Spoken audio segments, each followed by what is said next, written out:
people's health care. Well, but how did Stockton get out of it? It was a 20-year deal.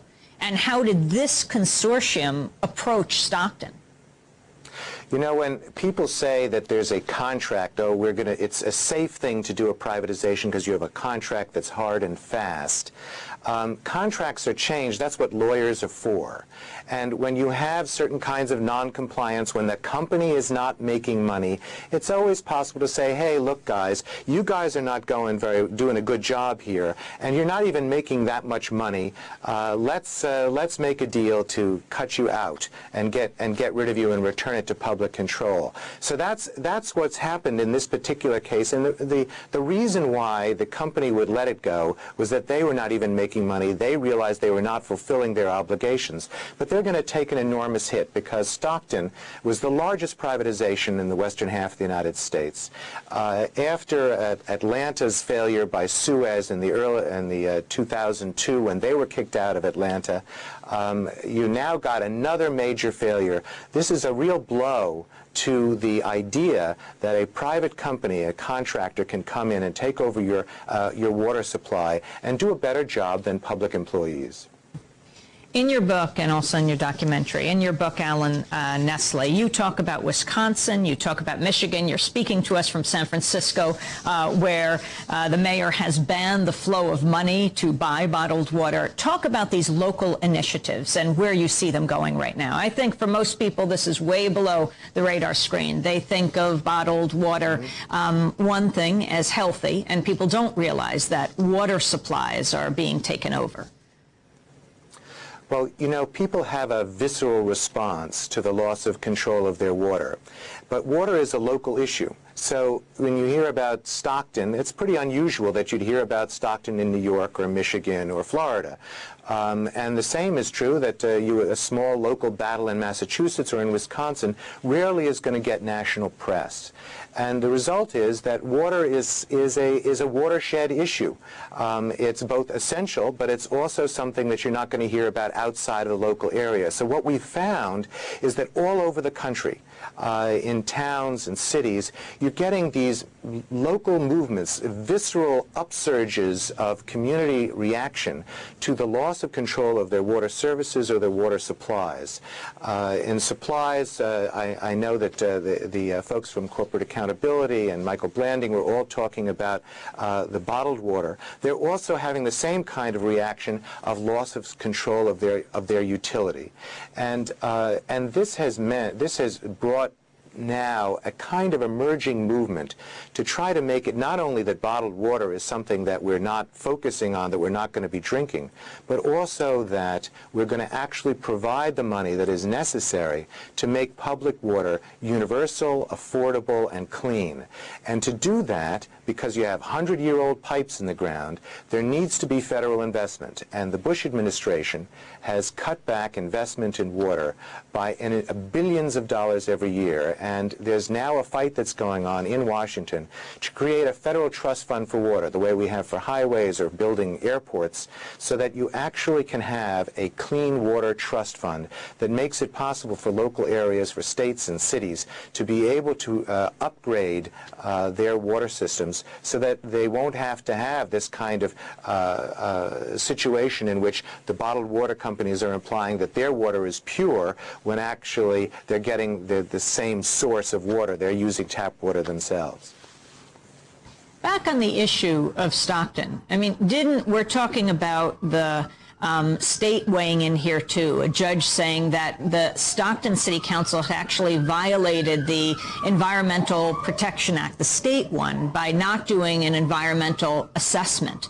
And you had the former mayor, Podesto, or the former head of the city council, who voted for the privatization, turning around. How does that all take place?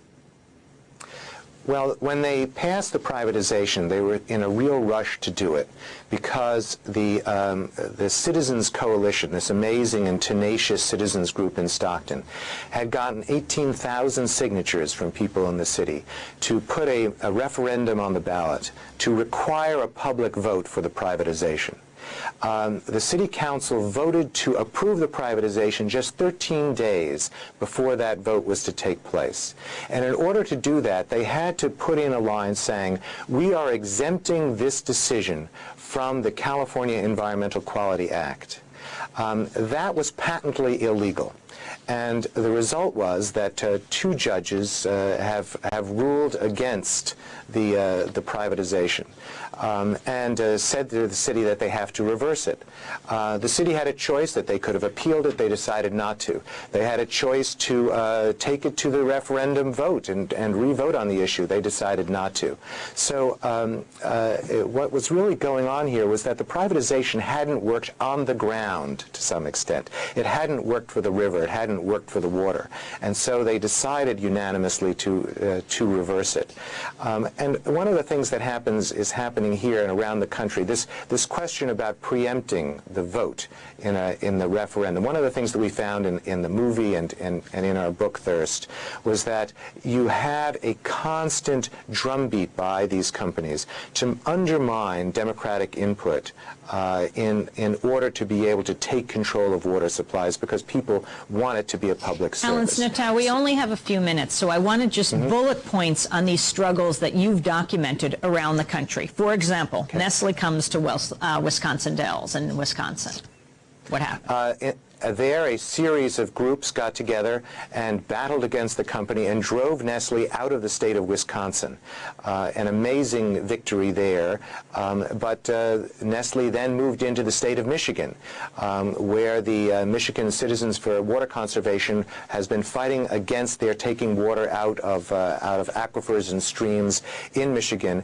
And they just had a Supreme Court decision in the state of Michigan which was denying citizens groups the right to intervene on certain environmental issues. Again, Nestle trying to intervene against the possibility of people taking a direct role in the future of their water. And Nestle, which owns, among other water brands, Poland Springs, Arrowhead, Deer Park. Ice Mountain, Deer Park. What about Lee, Massachusetts, and Holyoke? In Massachusetts, there was a real battle because there's a state law that allows cities, if they apply for it, to be able to do single bidder kinds of contracts on essential services. And in Lee, again, a citizens movement, sort of spontaneous from below, fought against Veolia, North America, a major French-based company, taking over their water, and they fought it successfully. In Holyoke, they did not succeed. It was very much parallel case to Stockton, in which Aquarian took over the water system in the city of Holyoke, Massachusetts. Lexington, Kentucky. Process.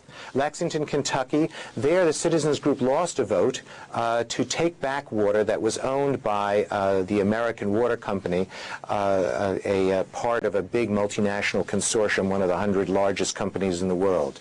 After a multi-year fight, but now it's coming back to haunt the city, and the fight is once again on the agenda over the future of the water in Lexington, Kentucky. And Atlanta, Georgia.